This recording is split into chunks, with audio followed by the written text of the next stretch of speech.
Very good morning to all of you. आज हम लोग ट्रांसफॉर्मेशन के जिस प्रैक्टिस सीरीज वीडियो के लिए मिल रहे हैं वो मैंने आज ऑलरेडी लिख दिया हुआ है, इसलिए क्योंकि इसको लिखने में बहुत ज्यादा समय लगता है। हम लोग जिस टॉपिक को कवर करने वाले हैं ट्रांसफॉर्मेशन के अंतर्गत पैसिव वॉइस, इसका पहले आप एक स्क्रीनशॉट ले लीजिए, बाद में नोट्स बनाने के लिए काम आएगा। मैं हट जा रहा हूँ, साइड हो जा रहा हूँ। स्क्रीनशॉट वाला काम आप पहले कर दीजिए। ओके, चलिए अब देखिएगा इसको। पैसिव बनाने के लिए जो बेसिक कॉन्सेप्ट है, जो बेसिक रूल है, आज हम उन्हीं के ऊपर ये पूरा वीडियो लाने वाले हैं। ध्यान से पहले इस बात को समझिए जो मैंने यहां लिखा हुआ है पहले ही। एक्टिव वॉइस से पैसिव वॉइस बनाने के लिए देता है, उसके जो महत्वपूर्ण रूल है वो हम लोग ऑलरेडी पढ़ चुके हैं। कभी भी एक्टिव वॉइस के ऑब्जेक्ट को पैसिव वॉइस का सब्जेक्ट बना देते हैं, ये हम जानते हैं। दूसरा, एक्टिव वॉइस के टेंस के अनुसार पैसिव वॉइस की हेल्पिंग वर्ब लग जाती है। क्रिया हमेशा अपने थर्ड फॉर्म में आती है। प्रीपोजिशन वाई के बाद एक्टिव वॉइस के सब्जेक्ट को पैसिव वॉइस का ऑब्जेक्ट बना देते हैं। यहां मैंने वो रूल लिखा हुआ है। ऑब्जेक्ट का प्रयोग करना है सबसे पहले, लेकिन किसके ऑब्जेक्ट को? एक्टिव वॉइस के ऑब्जेक्ट को। ये ध्यान देना है। हेल्पिंग वर्ब, ठीक है, वर्ब की third form, preposition by, subject का प्रयोग करना है, लेकिन वो सब्जेक्ट किसका होना चाहिए? एक्टिव वॉइस का, क्योंकि अब ये ऑब्जेक्ट के स्थान पे आ रहा है और जो कुछ बच जा रहा है वो अदर है। This is the rule of how we are going to make passive from active voice. Now basic concept helping verb वाला यहां पे है, ध्यान से समझिएगा पहले इस बात को। इसीलिए हमने एक एक चीज को यहां अलग से लिख दिया है। अगर किसी क्रिया की फर्स्ट फॉर्म आती है, फर्स्ट फॉर्म किस में आएगी? आई, वी, दे, यू, इनके साथ प्रेजेंट इंडेफिनिट में वर्ब हमेशा अपने फर्स्ट फॉर्म में आएगी। और यदि ही, सी, इट या कोई भी नाम आता है, राम, मोहन, महेश, सुरेश, तो उसी वर्ब में यस या ईएस हम प्रयोग करते हैं। ध्यान से समझिएगा। वर्ब की फर्स्ट फॉर्म आए, वर्ब में यस या ईएस आए, निगेटिव सेंटेंस होगा तो डू या डज आए, पैसिव वॉइस के रूप में आपको इज, एम, आर का प्रयोग कर देना है। एक ही टेंस ऐसा है जिसमें वर्ब अपने फर्स्ट फॉर्म में आती है बिना किसी हेल्पिंग वर्ब के, वो है प्रेजेंट इंडेफिनिट का अफर्मेटिव पॉजिटिव सेंटेंस। इसीलिए मैंने यहां लिखा हुआ है कि आई, वी, दे और यू, इनमें से कोई भी अगर सब्जेक्ट हुआ तो इनके साथ वर्ब अपने फर्स्ट फॉर्म में आएगी। जैसे देख लीजिए, I play football, we go, they write, you eat, कुछ भी आएगा फर्स्ट फॉर्म आएगा। लेकिन इनके साथ प्रेजेंट इंडेफिनिट में ही goes, she eats, it rains, कोई नाम आ गया राम, मोहन, महेश, सुरेश, तो आप वर्ब में यस या यस लगाएंगे। अगर यही सेंटेंस निगेटिव हुआ तो जहां वर्ब की फर्स्ट फॉर्म है यहां डू लग जानी है, और वर्ब में जहां यस या ईएस है, ये ईएस कुछ और नहीं है, इसी डू में छिपा हुआ ईएस है, मतलब डज है निगेटिव सेंटेंस में। फिर मैं वही आता हूं, वर्ब की फर्स्ट फॉर्म हो, वर्ब में यस या ईएस हो, निगेटिव सेंटेंस होने पे डू या डज हो, वर्ब के रूप में आपको इज, एम, आर का प्रयोग कर देना है। कोई दिक्कत नहीं है।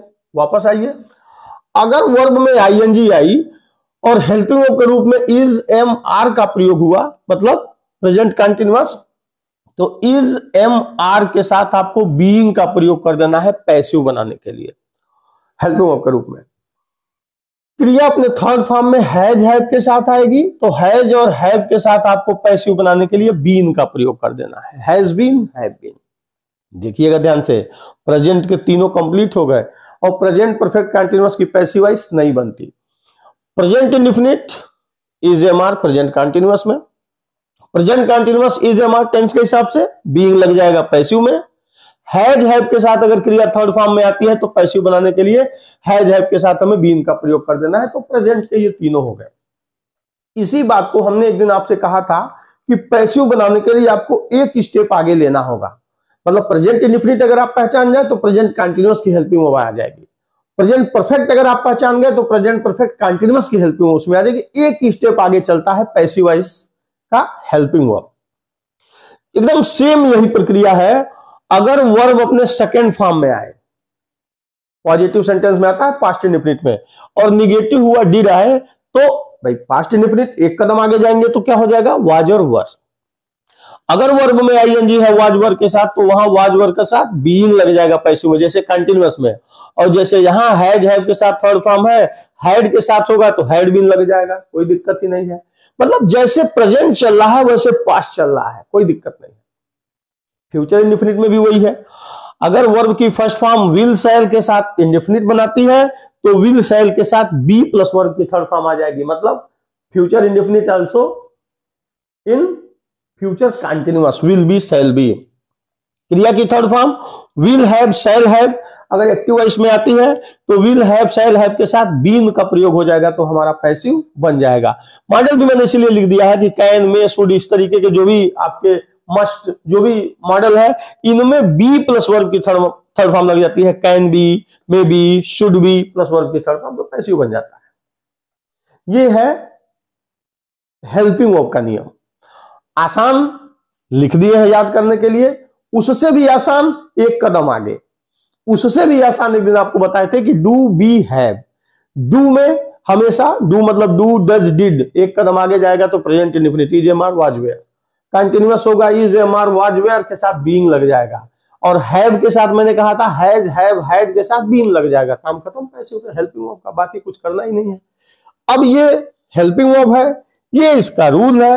और इसे भी थोड़ा आसान बनाने के लिए ये देखिए, present, present indefinite, present continuous, present perfect. एक ही एग्जांपल को हम लोगों ने इस बात को समझने के लिए यहां पे लिखा हुआ है जानबूझ के। जैसे फॉर एग्जांपल यहां देखिए, राम राइट्स अ लेटर। ध्यान दीजिएगा, जैसे कोई नाम आएगा तो इस वर्ब में यस या ईएस आनी है। यहां आ जाइए वापस, वर्ब की फर्स्ट फॉर्म हो या वर्ब में यस या ईएस हो, तो हेल्पिंग वर्ब के रूप में आपको इज एम आर में से उसको लगाना है जो ऑब्जेक्ट के हिसाब से हो। सबसे पहले आपको ऑब्जेक्ट, ऑब्जेक्ट कैसे मिलेगा? Ram writes a letter, Ram subject है, राइट्स वर्ब है, ए लेटर ऑब्जेक्ट है। वर्ब से आप प्रश्न करिए क्या लिखता है? राम राइट्स, राम लिखता है, क्या लिखता है? आपको जवाब मिल जाएगा लेटर। अब आपको कुछ नहीं करना है, बस इस ऑब्जेक्ट को उठा के सबसे पहले लिख देना है। आप लिख देंगे अ लेटर, ऑब्जेक्ट मिल गया। हेल्पिंग वर्ब, चूंकि आपने आइडेंटिफाई किया है present indefinite, helping verb is am are में से लगना है। ए लेटर के साथ क्या लग जाएगा? इज। ए लेटर वर्ब आ गया, इज। अब कह रहा है वर्ब की थर्ड फॉर्म, तो राइट का थर्ड फॉर्म क्या हो जाएगा? Written. A letter is written, preposition by, और जो सब्जेक्ट था एक्टिव वॉइस का, यहां देखिए सब्जेक्ट जो था वो अब क्या बन जाएगा? ऑब्जेक्ट के स्थान पे चला जाएगा, by Ram. Ram writes a letter, passive voice इसका बन गया आपका कि a letter is written by Ram. और इसके नीचे जानबूझ के मैंने अंडरलाइन किया हुआ है कि जो इज के साथ वर्ब अपने थर्ड फॉर्म में आएगी तो खटाक से समझ में आ जाना चाहिए कि ये वॉइस है, पैसिव वॉइस, एक्टिव वॉइस नहीं है। प्रेजेंट इंडेफिनिट को आइडेंटिफाई आप करेंगे तो हेल्पिंग वर्ब के रूप में आपको इज एम आर का प्रयोग करना होगा। प्रेजेंट कंटिन्यूअस, अगर इसी इज एम आर के साथ वर्ब की आईएनजी है एक्टिव वॉइस में, तो कुछ करना ही नहीं है आपको। जैसे आपने वर्ब में इज एम आर देखा तो आपको इज एम आर के साथ यहां बीइंग का प्रयोग कर देना है हेल्पिंग वर्ब के स्थान पे। आपने किया है, Ram is writing a letter की जगह a letter is being written. Is am are के साथ बीइंग लगना है और वर्ब अपने थर्ड फॉर्म में आएगी। अब देखिएगा एकदम सेम वही कंडीशन, ए लेटर ऑब्जेक्ट हो गया।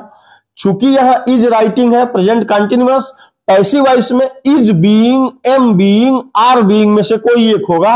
सब्जेक्ट सिंगुलर है तो इज बीइंग, वर्ब अपने थर्ड फॉर्म में रिटेन बाई राम। ठीक है। परफेक्ट देखिए, अगर यहां वर्ब के थर्ड फॉर्म के साथ हैज हैव है तो इनमें से किसी एक के साथ बीन का प्रयोग कर देना है। Ram has written a letter, बनाइए, हैज आ गया, रिटेन आ गया, इसके बीच में आपको बीन डाल देना है। A letter has been written by Ram. यही प्रक्रिया आपको पास्ट इंडेफिनिट में लानी है। राम रोट, ध्यान दीजिएगा, यहां आ जाइए, वर्ब की सेकंड फॉर्म। ठीक, अगर ये निगेटिव होता तो डिड नॉट राइट होता, तो वाज नॉट रिटन कर देते हम, एनीवे। लेकिन यहां Ram wrote a letter, verb की सेकंड फॉर्म, पास्ट इंडेफिनिट। अब इसकी हेल्पिंग वर्ब जाएगी एक कदम आगे, was were. A letter was written by Ram. देखिएगा जैसे इज रिटन था वैसे वाज रिटन। अब कंटिन्यूअस में Ram was writing a letter, तो a letter was being written by Ram. ठीक है, और यही प्रक्रिया परफेक्ट में हो जाएगी। हैड रिटन के साथ क्या लग जाएगा, हैड बीन रिटन। अब सबसे इंपॉर्टेंट यहां है फ्यूचर, प्रेजेंट परफेक्ट कंटिन्यूअस का, पास्ट परफेक्ट कंटिन्यूअस का और फ्यूचर परफेक्ट कंटिन्यूअस का पैसिव नहीं बनेगा, लेकिन एक और पैसिव नहीं बनता है फ्यूचर कंटिन्यूअस का। ध्यान से देखिएगा, Ram will write a letter, यहां आ जाइए वापस एक बार। अगर वर्ब की फर्स्ट फॉर्म और विल सैल, ये तो आएगी ही आएगी, विल सैल आ गया इंडेफिनिट वर्ब की फर्स्ट फॉर्म के साथ, तो विल सैल के बाद आपको बी का प्रयोग कर देना है, मतलब फ्यूचर कंटिन्यूअस का, विल बी सैल बी। आ जाइए वापस, Ram will write a letter, object आपको पता है लेटर, वर्ब के रूप में आपको चलना है, तो जहां विल मिला सैल मिला वहां विल बी हो गया a letter will be, verb अपने थर्ड फॉर्म में आएगी पैसिव में बाई राम। लेकिन अब कंटिन्यूअस की पैसिव वॉइस नहीं बनेगी, परफेक्ट में आइए, विल हैव, यहां आ जाइए, विल हैव शैल हैव के साथ आपको बीन का प्रयोग कर देना है।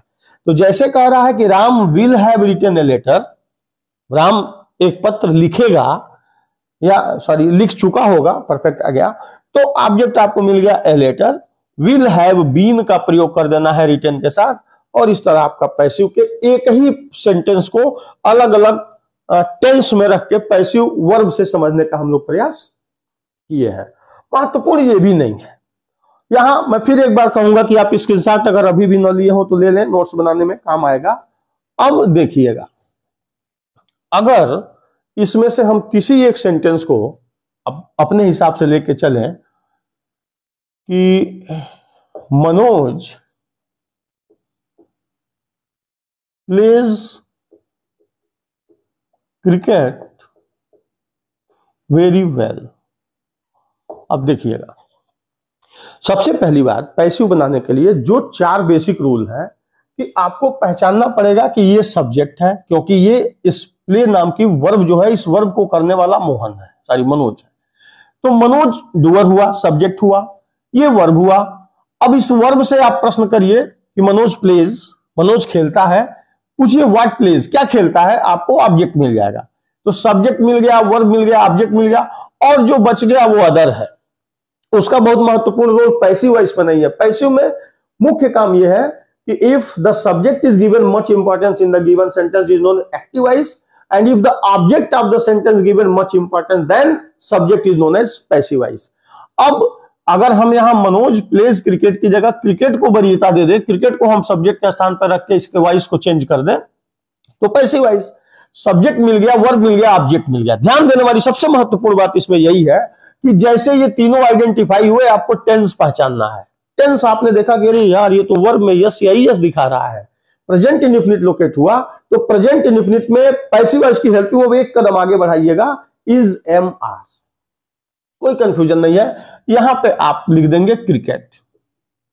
इसके रूल को समझने का प्रयास करिए। कुछ नहीं समझ में आ रहा है तो ऑब्जेक्ट लिखना है। किसका ऑब्जेक्ट लिखना है भाई? एक्टिव वॉइस का। मिल तो गया, एक्टिव वॉइस का ऑब्जेक्ट क्या है? क्रिकेट। टेंस आप पहचान चुके हैं कि प्रेजेंट इंडेफिनिट है, प्रेजेंट इंडेफिनिट का हेल्पिंग वर्ब पैसिव वॉइस में क्या हो जाएगा? Is am are. क्रिकेट के साथ इज लगेगा कि यार लगेगा? इज लगेगा, क्रिकेट इज।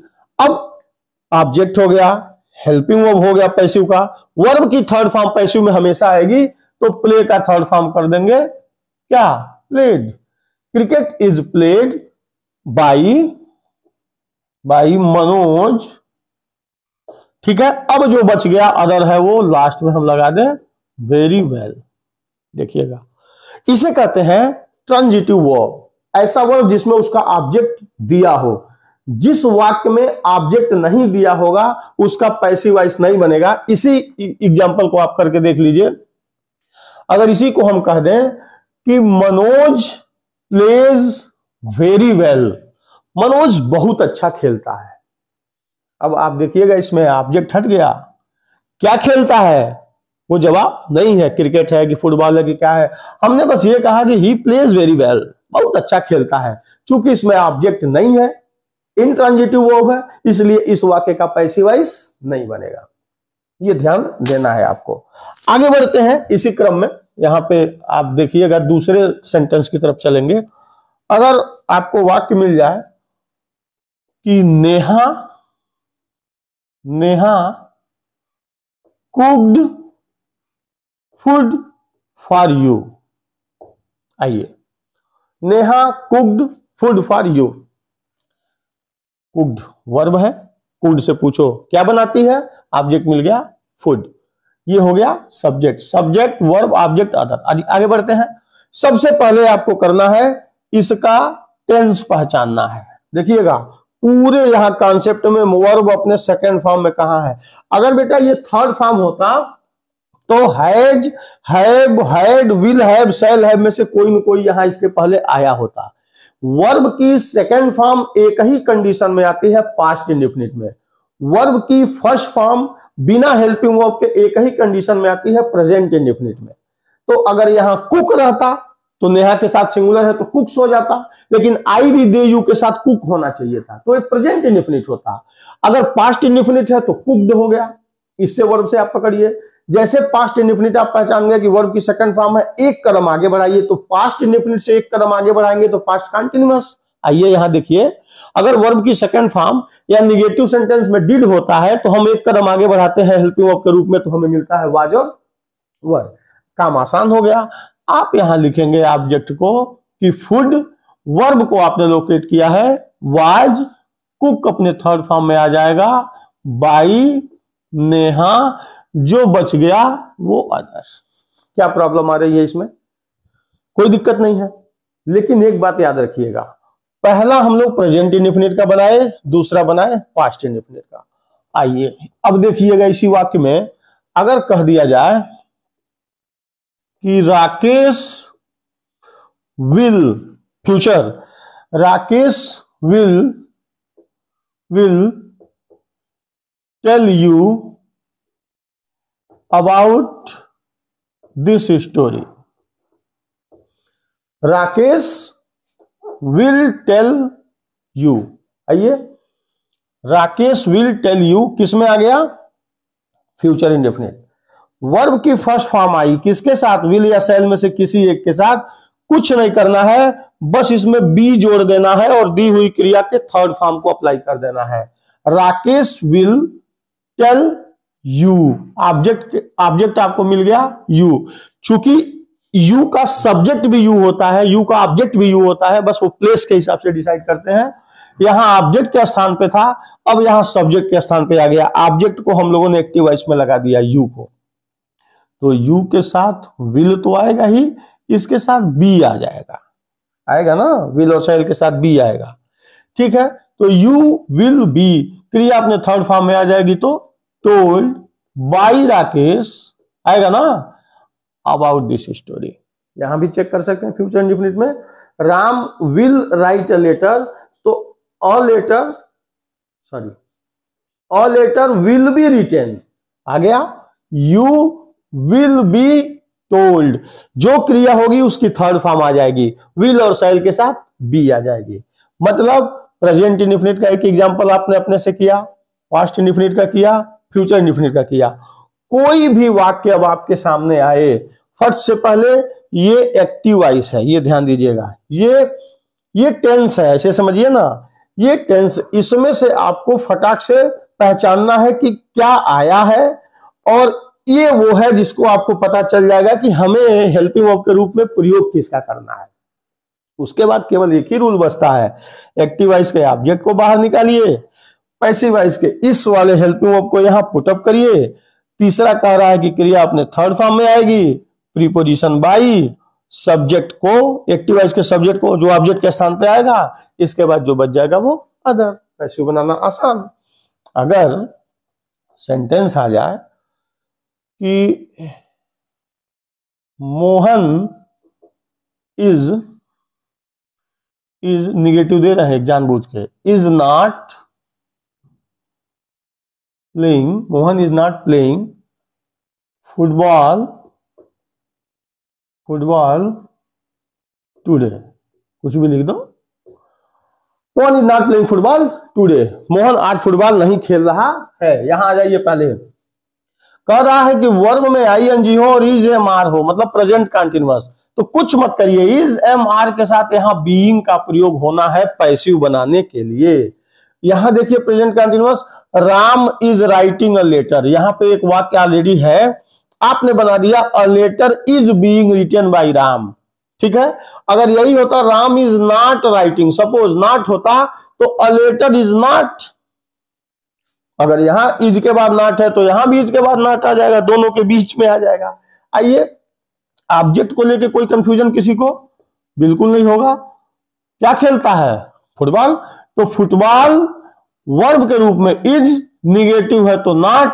अब बेटा पैसिव बनाने के लिए आपको बीइंग का प्रयोग करना था, क्योंकि जहां आपको वर्ब में आईएनजी इज एम आर के साथ मिलेगा, इज एम आर में से किसी एक का प्रयोग करने के बाद आपको बीइंग देना है। तो फुटबॉल इज नॉट बीइंग, और क्रिया अपने थर्ड फॉर्म में आ ही रही है। ऑब्जेक्ट हो गया football, helping verb is not being, negative लगा दिए, वर्ब की third form played by, subject क्या है? मोहन, और जो बच गया वो टुडे, स्टरडे, टुमारो, जो भी बच जाएगा उससे कोई मतलब नहीं। हाँ, सबसे महत्वपूर्ण चीज है पहचानना। यदि आप पहचान लिए, क्या टेंस पहचान लिए, और जैसे पहचाने आपने ये आइडेंटिफाई कर लिया कि इसमें से कौन सा हेल्पिंग वर्ब हमें लगाना है, उसके बाद कुछ नहीं करना है, ऑब्जेक्ट को बाहर लाइए, हेल्पिंग वर्ब को लगाइए, क्रिया की third form, preposition by subject, और जो बच जाता है वो अदर। कठिन नहीं है, बस एक बार आपको याद करना है। ऐसे भी नहीं याद हो रहा है तो एक दिन हम आपको और बताए थे, छोटा सा रूल बताए थे, डू बी और हैव से रिलेटेड। डू का मतलब इसी डू से डज बना है और इसी डू से डिड बना है।